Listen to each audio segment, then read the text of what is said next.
David James with our fourth video introducing DiscoverPad, our travel planning, trip sharing, and kiosk app for the iPad.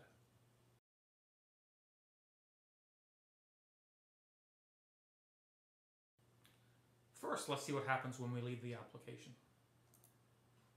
We're back to the home screen off the iPad.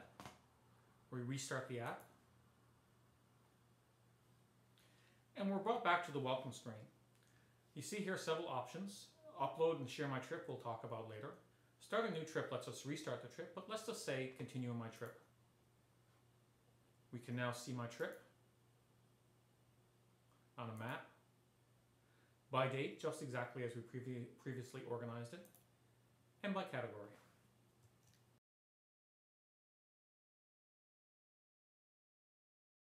That again. We leave the application, we restart, but instead of continuing the trip, let's start a new one. When we're here, we get the option either just to go start a new trip, or we can save the current one. Let's save it. And we've saved that trip, and now we'll see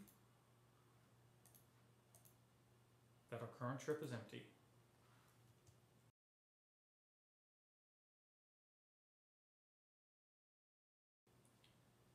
Let's stop the application one more time.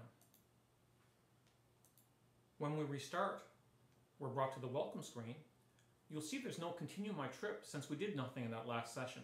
However, we see here my saved trips, and I can click on trip number 1, which we named it there a few minutes ago.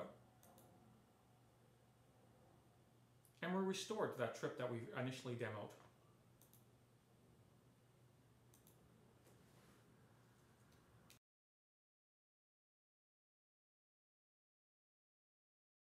If we'd like to discard a trip, it's really quite simple too.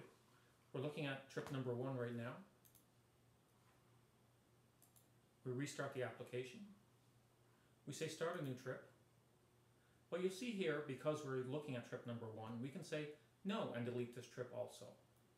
Of course, if we don't want to do this and maybe just do something else, we can click on the back arrow here and get back to the welcome screen.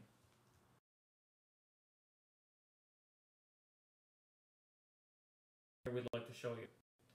Trip Suggestions provides a great way for destinations to tell people what they should be doing when they visit a destination. It provides great ideas for visitors and, of course, revenue possibilities for destinations also.